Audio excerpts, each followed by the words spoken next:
Aminin natin, Bes, kapag tumitingin tayo sa stock market, ang unang hinahanap natin ay yung presyo na parang nag-aabang lang sa Shopee sale. Kapag nakita mo yung stock ng Ford na ang presyo ay parang pang milk tea lang, maiisip mo agad na, uy, ang mura, makabili nga ng marami para mukhang big time investor. Pero kapag tumambad sa screen mo yung Class A shares ng Berkshire Hathaway ni Lolo Warren Buffett na ang halaga ay daan-daang libong dolyar bawat isa, mapapa-back out ka agad at sasabing, grabe naman, pangmayaman lang to. Hindi ko afford to kahit ibenta ko pa pati kidney ko.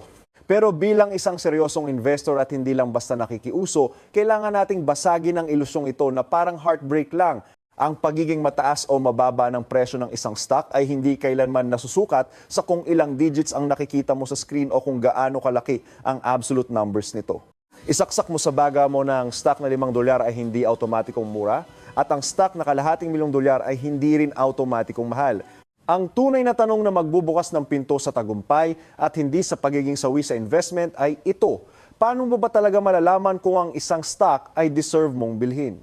Para masagot yan, kailangan nating lumayas sa emosyonal at mababaw na pagtingin sa presyo at lumipat sa mas malalim at lohikal na pag-iisip tungkol sa tinatawag nating valuation o yung pagtukoy sa tunay na halaga ng kumpanya, hindi yung puro hype lang.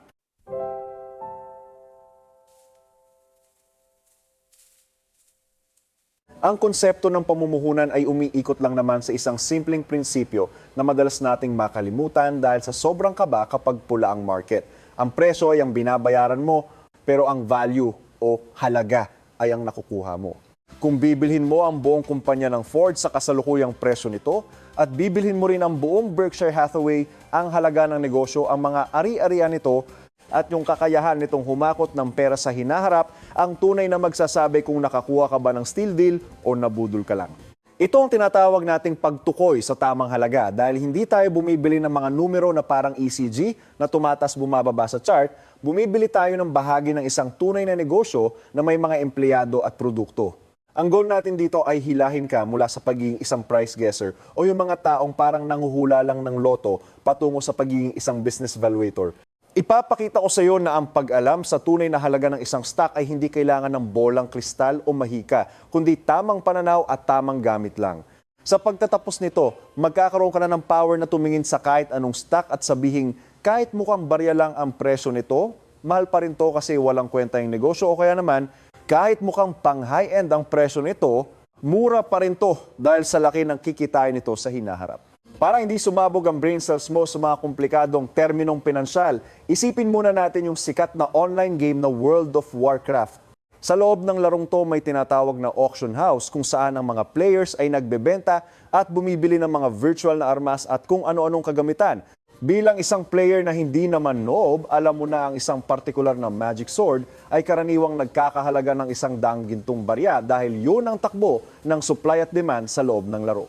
Ngayon, paano kung isang araw, pagpasok mo sa auction house, nakita mo yung parehong espada na ibinebenta sa halagang 70 gintong barya. Na lang kasi yung nagbebenta ay nagmamadali o baka naman hindi niya alam ang tunay na presyo ng tinitinda niya?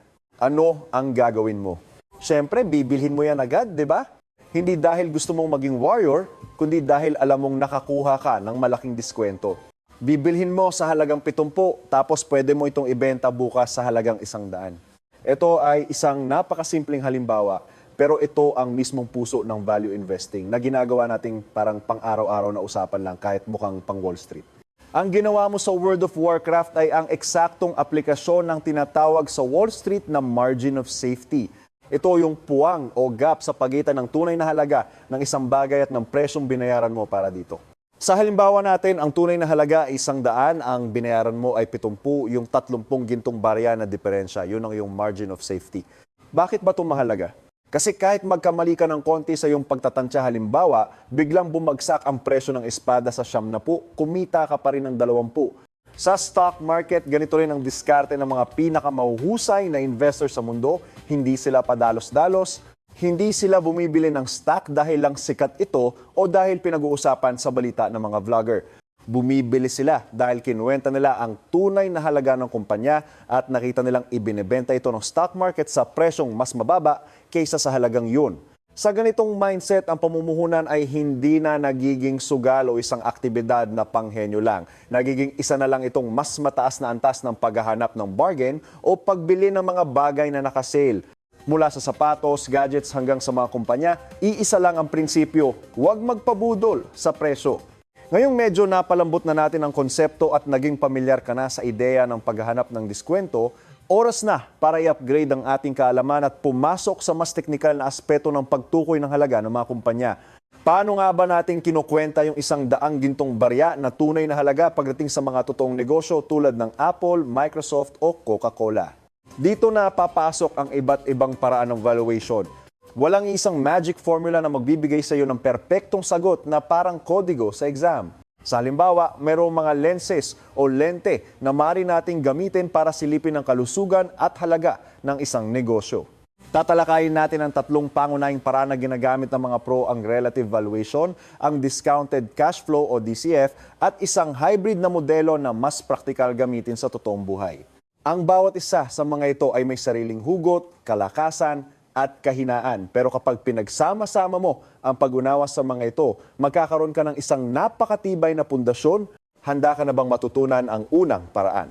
Mag-focus muna tayo sa pinakasimple at pinakasikat na paraan na ginagamit sa merkado. Ang unang layer ng ating pagsusuri ay tinatawag na relative valuation. Mula sa salitang relative, ibig sabihin ay inihahambing natin ang halaga ng isang bagay sa ibang bagay, parang kung paano mo ikumpara yung ex mo sa bago mo. At ang pinakapangunahing sukatan na ginagamit dito ay ang PE ratio o price to earnings ratio. Huwag kang matakot sa acronym na TO. Napakasimple lang nito. Ang PE ratio ay sumasagot sa isang napaka-practical na tanong. Kung bibilhin ko ang stock na ito sa kasalukuyang presyo nito, ilang taon na nga aabutin bago ko mabawi ang aking puhunan mula sa kita ng kumpanya? Halimbawa, kung ang isang kumpanya ay may stock price na ₱100 at kumikita ng ₱10 bawat share sa isang taon, ang PE ratio nito ay 10. Ibig sabihin, kung hindi magbabago ang kita nito, aabutin ng 10 taon para mabawi mo ang iyong puhunan. Sa pangkalahatan, mas mababa ang PE ratio, mas mabilis mong mababawi ang iyong pera at sa teorya, mas murang stock. Ito ang unang hakbang para malaman kung ang presyo ng isang kumpanya ay makatwiran kumpara sa perang ipinapasok nito sa kaban. Pero teka lang bes, ang pagtingin lang sa kasalukuyang PE ratio ay hindi sapat at dito madalas nadadala ang mga baguhan. Ang standard na PE ratio na nakikita mo sa mga financial websites ay tinatawag na trailing PE. Ibig sabihin, ginagamit nito ang kita ng kumpanya sa nakalipas na 12 buwan. Pero bilang mga investor, hindi tayo bumibili ng nakaraan, bumibili tayo ng hinaharap. Kung ang isang kumpanya ay nagkaroon ng napakagandang taon dahil sa isang one-time event na parang nanalo lang sa loto, maaring magmukhang napakababa ng PE nito pero hindi na yun mauulit. Kaya naman ipinapakilala natin ang konsepto ng forward PE. Sa halip na gamitin ang kita ng nakaraang taon, ginagamit ng forward PE ang tinatayang kita o projected earnings ng kumpanya para sa susunod na 12 buwan. Kung ang forward PE ay mas mababa kaysa sa trailing PE, ibig sabihin ay inaasahan ng merkado na lalaki ang kita ng kumpanya. Ito ay isang napakagandang senyales na parang green flag sa isang relationship. Nagbibigay ito sa atin ng mas malinaw na larawan kung saan patungo ang negosyo at hindi lang kung saan ito nanggaling. Ngayon, paano natin malalaman kung ang isang PE ratio na 11.20 ay mura o mahal? Gaya ng sabi natin, ito ay relative kaya dapat may pinaghahambingan. Ang unang uri ng paghahambing ay ang paghahambing sa sariling kasaysayan ng kumpanya. Kunin nating halimbawa ang Coca-Cola, yung paboritong kumpanya ni Warren Buffett. Kung titingnan natin ang history ng Coca-Cola, sabihin natin ang average na PE ratio nito sa nakalipas na 10 taon ay nasa 2. Kung titingnan mo ang stock ngayon at nakita mo ang PE ratio nito ay nasa 16 lang, ito ay isang malakas na senyales na maaaring undervalued o mura ang Coca-Cola kumpara sa kung paano ito karaniwang pinapahalagahan ng merkado noon. Ibig bang sabihin nito ay dapat mo na itong bilhin agad? Hindi pa naman, huwag masyadong excited. Pero ito ay isang magandang panimula. Ipinapakita nito na ang isang stock ay hindi maituturing na mura dahil lang gusto natin ito o kilala natin ang brand. Dapat ay mura ito batay sa sarili nitong makasaysayang pamantayan. Ito ang paglalagay ng konteksto sa mga numero para hindi ka lang basta-basta tumitingin. Ang ikalawang uri ng paghahambing ay ang paghahambing ng kumpanya sa mga kakumpetensya nito sa isang industriya. Kung alam na natin ang PE ratio ng Coca-Cola, kailangan din nating silipin ang PE ratio ng PepsiCo o iba pang kumpanya ng inumin. Bakit? Kasi baka naman ang buong industriya ng inumin ay kasalukuyang nagbebenta sa mababang presyo, dito nagiging mas exciting ang pagsusuri. Sa ating paghahanap, maaaring makatagpo tayo ng isang kumpanyang hindi masyadong kilala tulad ng AG Bar, isang kumpanya ng inumin sa UK na gumagawa ng Irn-Bru.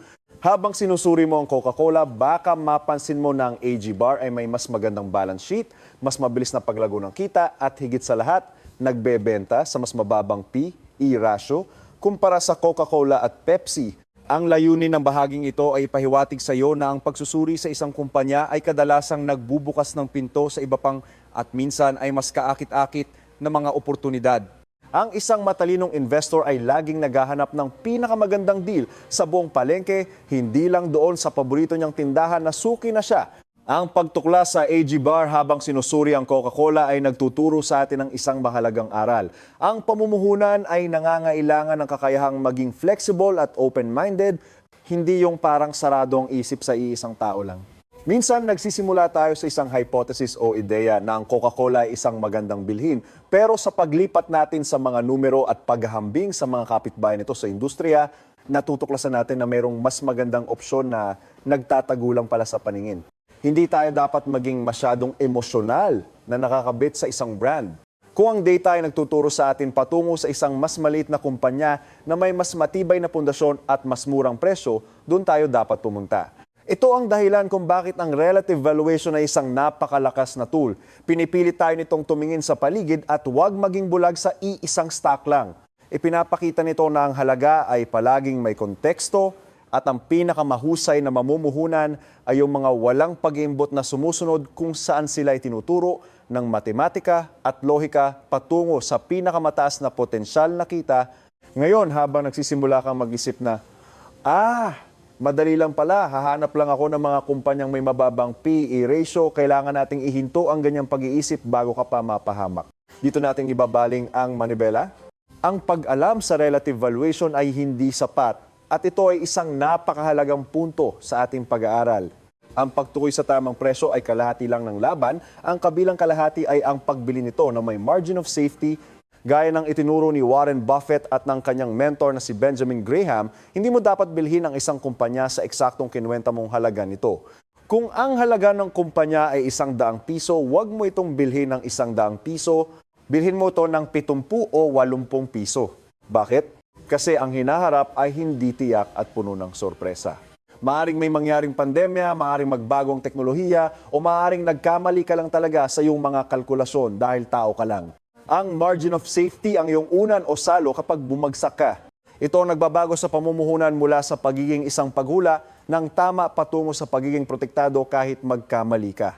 May isang napakahalagang tuntunin si Lolo Warren pagdating sa margin of safety at ito ay nakadepende sa uri ng negosyong binibili mo.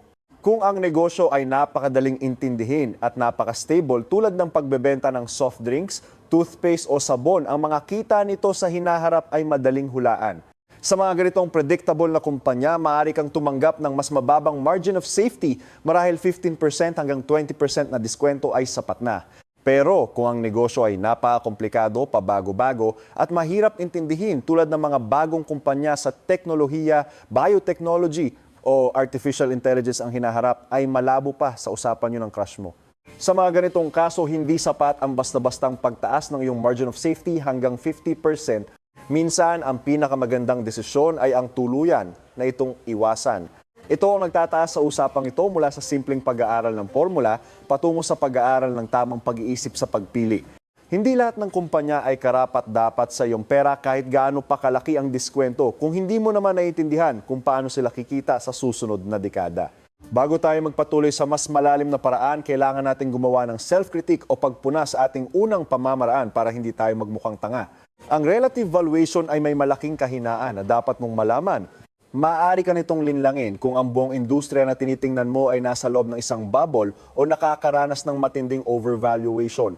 Isipin mo yung dot-com bubble noong late 90s. Kung ihahambing mo ang isang tech company sa iba pang tech companies noong panahong yun, maaring magmukhang murang isa dahil ang PE ratio nito ay 100 lang, samantalang ang mga kakompetensya nito ay may PE na 200. Batay sa relative valuation, bibilhin mo yung kumpanyang may PE na 100, pero sa katotohanan, ang parehong kumpanya ay napakamahal at malapit ng bumagsak. Ang pagiging pinakamura sa grupo ng mga napakamahal ay hindi nagpapabuti sa isang investment. Para ka lang pumili ng pinakamaliit na basura sa tambakan. Ito ang papel ng bahaging ito. Ang basagin ng ilusyon na sapat na ang paghahambing at ihanda ang iyong isipan para sa paglipat sa isang mas malalim at mas absolutong antas ng pagsusuri na hindi nakadepende sa kung ano ang ginagawa ng ibang tao sa merkado. Ang isa pang malaking panganib sa pag-asa lang sa mababang P/E ratio ay ang pagkahulog sa tinatawag na value trap. Ito yung sitwasyon kung saan ang isang stock ay mukhang napakamura sa papel, pero mura lang talaga ito dahil may malalim at seryosong problema ang kumpanya na hindi mo nakikita sa unang tingin. Maaaring ang kanilang teknolohiya ay lipas na, ang kanilang mga produkto ay hindi na binibili, o ang kanilang management ay sangkot sa kung anong katiwalian. Kung titingnan mo lang ang numero, iisipin mong nakakuha ka ng bargain. Pero ang totoo, bumili ka ng isang barko na unti-unting lumulubog at ikaw ang kasamang lulubog. Ang mababang PE ratio sa kasong ito ay hindi isang pagkakataon. Ito ay isang babala na parang red flag sa chat. Ipinapakita nito na ang pamilihan ay nag-adjust na sa inaasahang pagbagsak ng kita ng kumpanya sa hinaharap. Kaya naman, ang mababang presyo ay hindi palaging katumbas ng magandang halaga. Matapos nating makita ang mga limitasyon ng relative valuation, oras na para ilabas ang pinakamabigat na sandata sa arsenal ng isang value investor, ang discounted cash flow. Pumasok na tayo sa ikalawang bahagi at ito ang gulugod ng akademiko at profesional na pamumuhunan, ang discounted cash flow o DCF model. Kung ang relative valuation ay pagtingin sa labas, ang DCF ay ang pagtingin sa loob ng mismong makina ng kumpanya. Dito, bumabalik tayo muli kay Warren Buffett na naglatag ng 3 pangunahing katanungan na dapat sagutin ng bawat investor bago bumili ng negosyo. Una, gaano karaming pera ang kikitain ng kumpanya sa hinaharap? Pangalawa, kailan nito kikitain ang perang yon? At pangatlo, gaano tayo nakakasiguro na mangyayari nga ito? Ang DCF ay ang formula na sumusubok na sagutin ang mga tanong na ito sa pamamagitan ng matematika. Ang pangunahing ideya ay simple. Ang tunay na halaga ng anumang negosyo ngayon ay katumbas ng lahat ng pera maipapasok nito sa iyong bulsa mula ngayon hanggang sa araw ng paghuhukom na binawasan ng halaga o discounted batay sa panahon na kailangan mong mag-wait. Ito ang pinakapurong paraan ng pagtingin sa halaga dahil hindi ito nakadepende sa kung ano ang iniisip ng merkado, kundi sa mismong perang nililikha ng negosyo. Para mabuo ang ating DCF, kailangan muna nating malaman kung anong pera ang pag-uusapan natin. Dito, hindi natin ginagamit ang simpleng net income o accounting profit na nakikita sa ibaba ng income statement. Bakit? Kasi ang accounting profit ay madaling manipulahin ng mga accountant gamit ang mga legal na butas at mga non-cash items tulad ng depreciation. Ang gagamitin natin ay ang free cash flow. Ang free cash flow ay ang tunay, malamig na cash na natitira sa kumpanya pagkatapos bayaran ang lahat ng gastos sa operasyon at pagkatapos mamuhunan para mapanatili ang mga pabrika at kagamitan nito. Ito yung perang maaari nilang ibigay sa mga shareholders bilang dividendo, gamitin pambili ng sarili nilang shares o ipambayad sa utang nang hindi nasisira ang negosyo. Ito ang pinakatotoong sukat ng kakayahan ng isang kumpanya na lumikha ng yaman. Sa pamamagitan ng pagtutok sa free cash flow, tinatanggal natin ang mga ilusyon ng accounting at tinitingnan natin ang malinaw at hubad na katotohanan ng pinansyal na kalusugan ng kumpanya. Kapag nakuha na natin ang kasalukuyang free cash flow, ang susunod na hakbang sa DCF ay hulaan kung gaano ito lalaki sa hinaharap. Paano natin gagawin ito? Hindi tayo manghuhula sa hangin o magtatanong sa espiritu. Titingnan natin ang kasaysayan. Susuriin natin kung paano lumago ang kita ng kumpanya sa nakalipas na 5 hanggang 10 taon. Patuloy ba itong tumataas, pabago-bago ba o pabagsak na parang karir ng mga cancel-tastic influencers? Kung titingnan natin ang isang kumpanya tulad ng Coca-Cola, makikita natin ang isang napaka-stable at predictable na paglago sa paglipas ng mga dekada. Ang kasaysayan ng ating pinakamahusay na gabay para sa hinaharap, lalo na para sa mga matatag na negosyo. Gagamitin natin ang makasaysayang data na ito bilang ating baseline o panimulang punto. Siyempre, alam natin na ang nakaraan ay hindi garantiya ng hinaharap, pero ito ay nagbibigay sa atin ng isang makatwirang pundasyon para hindi tayo gumawa ng mga ligaw at hindi makatotohanan ng mga pagpapalagay na parang mga pangako ng politiko. Matapos tingnan ng kasaysayan, kailangan na nating magtakda ng growth rate o bilis ng paglago para sa susunod na 5 hanggang 10 taon. Ito ang isa sa mga pinaka-critical na bahagi ng DCF. Kung maglalagay ka ng masyadong mataas na growth rate, lalabas na napakamura ng kumpanya at maaari kang mahikayat na bumili ng isang masamang investment dahil nabulag ka sa ganda ng numero. Ang susi dito ay ang pagiging konserbatibo. Kung ang kumpanya ay lumalago ng 10% bawat taon sa nakaraan, marahil ay ligtas na ipagpalagay ang 7% o 8% na paglago sa hinaharap, lalo na habang lumalaki ang kumpanya at nagiging mas mahirap panatilihin ang mabilis na paglawak. Para sa mga mature na kumpanya tulad ng Coca-Cola, ang inaasahang paglago ay mas mababa marahil ay kaagapay lang ng inflation o paglago ng pandaigdigang ekonomiya. Ang pagpili ng makatwirang growth rate ay pumipigil sa atin na maging sobrang optimistiko. Tinuturuan natin ang ating sarili na laging mag-isip sa ligtas na panig dahil mas mabuti nang mabigla tayo sa positibong resulta kaysa madismaya sa isang negatibong kinalabasan dahil sa maling pag-asa. Ngayon, nai-project na natin ang mga cash flow para sa susunod na 10 taon. Pero ang kumpanya ay hindi naman magsasara pagkatapos ng 10 taon, di ba? Inaasahan nating magpapatuloy ito magpakailanman. Dito pumapasok ang konsepto ng terminal value. Ang terminal value ay kumakatawan sa halaga ng lahat ng kikitain ng kumpanya mula sa ika-11 taon hanggang sa katapusan ng panahon. Ito ay madalas na bumubo sa pinakamalaking bahagi ng kabuuang halaga ng kumpanya sa isang DCF model. Dahil halos imposible nang hulaan ang mangyayari 20 o 30 taon mula ngayon, gumagamit tayo ng mga formula para pagsama-samahin ang lahat ng hinaharap na kitang yon sa isang solong numero na sumasalamin sa halaga nito sa taon 10. Ang pagdaragdag ng terminal value sa ating kalkulasyon ay nagkukumpuni sa ating modelo. Tinitiyak na isinasama natin ang buong buhay ng negosyo. Kahit na ito ay mukhang komplikado, ang mahalagang maunawaan ay kinikilala natin na ang halaga ng isang matibay na negosyo ay nananatili ng matagal pagkatapos ng ating panandaliang projection. Para hindi maging masyadong abstract ang lahat ng ito, ibalik natin ang ating halimbawa sa Coca-Cola bilang case study para mabuo ang buong larawan. Isipin natin na kinuha natin ang kanilang free cash flow ngayong taon. Ipinagpalagay natin ang isang konserbatibong 5% na paglago sa susunod na 10 taon batay sa kanilang matatag pero mabagal na pagpapalawak sa buong mundo.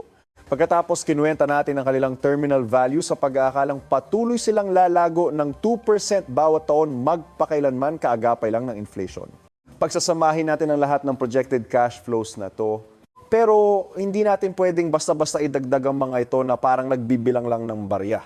Ang 100 piso 10 taon mula ngayon ay hindi kasing halaga ng 100 piso ngayon dahil sa inflation at opportunity cost. Kailangan nating i-discount o bawasan ang halaga ng mga future cash flows na ito pabalik sa kasalukuyang panahon. Ito ang pinaka-esensya ng discounted cash flow. Ginagawa nating buhay at praktikal ang teorya sa pamamagitan ng paglalapat nito sa isang kumpanyang kilala nating lahat. Ngayon ay ipapasok tayo sa pinaka-sensitibo at pinakamahalagang bahagi ng buong DCF model, ang discount rate.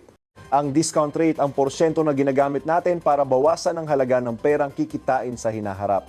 Dito natin makikita na ang valuation ay hindi purong matematika, kundi matematika na may kasamang paghuhusga. Ang pagpili ng discount rate ay makakapagpabago ng malaki sa resulta ng iyong valuation. Kung gumamit ka ng 5% discount rate, maaaring lumabas ng halaga ng kumpanya ay 200 piso bawat share. Pero kung palitan mo ito ng 10% discount rate, biglang babagsak ang halaga nito sa 100 piso lang. Ganyan kalaki ang epekto nito, parang filter sa Instagram na kayang baguhin ang buong itsura. Bakit? Kasi ang discount rate ay kumakatawan sa iyong opportunity cost at sa risk. Ito yung return na inaasahan mong makuha kung inilagay mo ang iyong pera sa ibang investment na may katulad na panganib. Kapag pinalitan mo ang rate na ito, binabago mo ang buong lente kung paano mo tinitingnan ang halaga ng panahon at panganib. Paano nga ba natin malalaman ang tamang discount rate na gagamitin nang hindi tayo nanguhula? Para hindi tayo maligaw, babalik muli tayo sa Anchor of Thought ni Warren Buffett. Ang kanyang pamamaraan ay nakaugat sa pagiging makatwiran. Nagsisimula siya sa risk-free rate na karaniwang ang interes na ibinibigay ng 10-year US Treasury bond. Kung ang gobyerno ay nagbibigay ng 4% na walang panganib na interes, bakit mo ilalagay ang pera mo sa stocks kung kikita ka rin lang ng 4%? Kailangan mo ng karagdagang kita bilang gantimpala sa pagtanggap ng mas mataas na panganib sa pagbili ng kumpanya. Ito ang tinatawag na equity risk premium. Kaya kukunin ni Buffett ang bond yield at dadagdagan ito ng sapat na premium, marahil 4% o 5% pa, depende sa kung gaano ka-risky ang kumpanya. Kaya ang kanyang discount rate ay maaaring maging 8% o 9%. Ang daloy ng lohika dito ay napakalinaw. Ang formula ng DCF ay balat lang. Ang tunay na laman nito ay ang pag-unawa sa halaga ng paghihintay at ang halaga ng panganib. Pagkatapos maunawaan ang discount rate, kailangan nating pinuhin kung paano natin kinukwenta ang terminal value na tinalakay natin kanina. May dalawang karaniwang paraan para gawin ito. Ang una ay ang perpetuity growth method, kung saan ipinapalagay natin ang kumpanya ay lalago sa isang napakababang rate tulad ng 2% magpakailanman. Ang ikalawa ay ang exit multiple method. Dito inaasahan natin na ibebenta natin ang kumpanya sa ika-10 taon sa isang makatwirang P/E ratio o EV/EBITDA multiple. Ang papel ng bahaging ito ay hindi para lunurin ka sa mga bagong formula, kundi para ipamulat sa iyong isang malalim na katotohanan. Para sa iisang negosyo, kung papalitan mo lang ang iyong mga makatwirang assumption o pagpapalagay kung paano ito magtatapos, ang resulta ng valuation ay magbabago ng husto. Ipinapakita nito na ang valuation ay hindi isang eksaktong agham na nagbibigay ng iisang perpektong numero na parang sagot sa calculator. Dahil nakita natin na ang pagpapalit ng growth rate, discount rate o paraan ng terminal value ay nagdudulot ng magkakaibang resulta, ano ang ating konklusyon? Ang valuation ay laging may margin of error o saklaw ng pagkakamali. Ang pamumuhunan ay ang sining ng paggawa ng desisyon sa ilalim ng mga kondisyon na hindi tiyak, hindi ang paghahanap ng isang absolutong tamang numero. Dahil hindi tayo maaaring maging perpekto sa ating mga pagpapalagay, bumabalik tayo sa ating pinakamahalagang panangga, ang margin of safety. Mas marami kang ginagawang pagpapalagay sa iyong DCF, mas malaki ang dapat na margin of safety mo. Kung ang iyong modelo ay nagpapakita na ang stock ay nagkakahalaga ng 100 pesos, huwag kang bumili sa 95 pesos dahil napakaliit ng iyong allowance para sa pagkakamali. Kailangan mong bilhin ito sa 70 pesos. Dito malinaw na ipinapakita na ang lahat ng komplikadong matematika na ito ay walang silbi kung wala kang disiplina na maghintay para sa tamang presyo na magbibigay sa iyo ng malaking unan sa pagbagsak. Matapos nating dumaan sa mekanika ng DCF, itataas natin ang usapan sa isa pang antas sa pamamagitan ng ikatlong tanong ni Buffett, ang antas ng katiyakan. Ito ang paglipat mula sa tanong na magkano ang halaga ng kumpanya patungo sa tanong na may sapat ba akong kakayahan at kumpiyansa na maniwala sa sarili kong mga prediksyon? Dito muling nagniningning ang Coca-Cola bilang isang perpektong halimbawa. Ang Coca-Cola ay inilalarawan bilang isang negosyo na napakadaling hulaan. Ang kalikasan ng pagbebenta nila ng inumin ay hindi nagbago ng malaki sa loob ng maraming dekada. Ang mga tao ay patuloy na iinom ng Coke bukas, sa susunod na taon at sa susunod na dekada. Dahil sa katatagan nito, ang mga numerong inilalagay natin sa ating DCF para sa Coca-Cola ay may mataas na antas ng katiyakan. Angkop na angkop ito sa estilo ng pamumuhunan ni Buffett, paghahanap ng mga kumpanyang halos nakakabagot sa kanilang pagiging maaasahan. Sa kabilang banda, paano naman ang mga kumpanyang mabilis magbago na parang mood ng Gen Z? Maraming mga tech companies ngayon ang may napakagandang kasaysayan ng paglago. Ang kanilang kita ay tumataas ng 50% bawat taon. Pero ang tanong tungkol sa katiyakan ay nananatili. Mari mo bang siguraduhin kung anong teknolohiya ang gagamitin ng mga tao 10 taon mula ngayon? Kung ang sagot ay hindi, kung gayon, ang kinabukasan ng kumpanya ay napakahirap makita. Kahit na lumalabas na mura sila sa iyong DCF model, maaring hindi pa rin sila angkop na bilhin dahil ang mga assumptions mo ay tulad lang ng paghula sa loto. Ito ang tinatawag ni Buffett na pananatili sa loob ng iyong circle of competence. Ang bahaging ito ay nag-uuri sa mga negosyo batay sa kung gaano sila kadaling hulaan na napakahalaga para maiwasan ang malalaking pagkalugi. Ang pag-alam kung ano ang hindi mo alam ay kasing halaga ng pag-alam kung ano ang alam mo. Sa madaling salita, kapag hindi mo sigurado ang hinaharap ng negosyo, huwag mo itong bilhin kahit gaano pa ito kamura sa paningin mo. Matapos nating dumaan sa dalawang malalaking pamamaraan ng relative valuation at ang nakakapagod pero tumpak na DCF, maaaring nararamdam mo na masyado itong akademiko at pang-propesor. Kaya naman ipinapakilala natin ang ikatlong pamamaraan, isang pragmatiko at hybrid na modelo na ginagamit ng maraming practical na investors. Ang layunin ng bahaging ito ay bawasan ang pagiging masyadong formal ng usapan. Hindi mo laging kailangang bumuo ng komplikadong DCF mula sa simula na parang gumagawa ng thesis. Ang hybrid model na ito ay nakatuon sa pagtatansya ng iyong inaasahang kita sa pamamagitan ng pagtingin sa ilang pangunahing bahagi. Ang inaasahang paglago ng benta, pagbabago sa kita o profit margins, mga buwis, ang epekto ng pagbili ng kumpanya ng sarili nilang shares o buybacks, ang dividendo na binabayaran nila, at ang inaasahang PE, multiple pagdating ng panahon na ibebenta mo ito. Ito ang praktikal na layer ng ating kaalaman na nagbibigay sa iyo ng isang mas simpleng framework na magagamit mo agad ng hindi kailangan ng PhD sa pananalapi. Paano gumagana ang hybrid model na ito sa praktika? Simple lang, parang pagluluto lang. Kung naniniwala ka na ang benta ng kumpanya ay lalago ng 5% bawat taon at nagbabayad sila ng 3% na dividendo, mayroon ka ng 8% na inaasahang kita. Kung ginagamit ng kumpanya ang labis nilang pera para bumili ng sarili nilang shares, pinapababa nito ang bilang ng shares sa merkado, kaya lumalaki ang iyong porsyento ng pagmamayari nang hindi ka naglalabas ng karagdagang pera, sabihin nating nagdaragdag ito ng 2% sa iyong kita. Meron ka na ngayong 10%? Sa huli, mag-adjust ka batay sa kung sa palagay mo ay tataas o bababa ang P/E ratio ng kumpanya sa hinaharap. Kung inaasahan mong mananatili ito, ang iyong inaasahang kita ay matibay na 10% bawat taon. Sa pamamagitan ng pamamarang ito, mabilis mong masusuri kung ang isang stock ay makakapagbigay sa iyo ng sapat na kita para maging karapat-dapat sa iyong oras at pera. Ibinabalik nito ang kapangyarihan sa kamay ng ordinaryong investor sa isang paraan na lohikal at madaling sundan. Malapit na tayo sa pagtatapos at oras na para pagsama-samahin ang lahat ng ating natutunan para hindi ito maging kalat sa utak mo. Ibinubuod ng lahat ng ito ang isang filosofiya na napakaayon sa diwa ng mga malamat na investors na sina Warren Buffett at Charlie Munger. Walang iisang mahiwagang kagamitan o formula na sapat para matukoy ang halaga ng lahat ng bagay. Ang tamang paraan ng pagpapahalaga sa isang negosyo ay ang tinatawag na triangulation o ang pagtingin sa isang kumpanya sa pamamagitan ng maraming magkakaibang lente. Titingnan mo to gamit ang relative valuation para makita ang posisyon nito sa merkado. Titingnan mo ito gamit ang discounted cash flow para makita ang tunay na halaga ng mga kikitain nito. At titingnan mo ito gamit ang hybrid model para sukatin ang iyong praktikal na inaasahang kita. Kung gagamitin mo lang ang isa, maaari kang mabulag sa mga kahinaan nito. Pero kapag pinagsama mo ang tatlo, nakakabuo ka ng isang napakalinaw at tatlong dimensional na larawan ng katotohanan. Ang panghuling mensahe ay hindi para gawin kang isang human calculator na kabisado ang tatlong formula.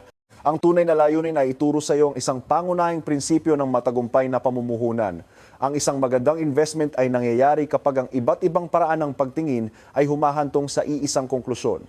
Kung ang kumpanya ay mukhang napakamura batay sa PE ratio nito kumpara sa kasaysayan at ang DCF model ay nagpapakita ng malaking margin of safety at ang iyong hybrid model ay nangangako ng 15% na taunang kita, sa pagkakataong yun, alam mo na nakakita ka ng isang pambihirang pagkakataon na talagang karapat dapat pansinin at hindi dapat palampasin.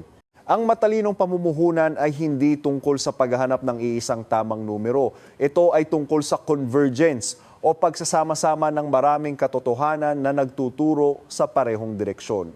Kapag na-master mo ang sining ng triangulation at palagi kang humihingi ng margin of safety, hindi mo na kailanman muling titingnan ang presyo ng stock ng may takot o kasabikan, titingnan mo ito ng may malinaw na pag-unawa at malalim na karunungan ng isang tunay na investor.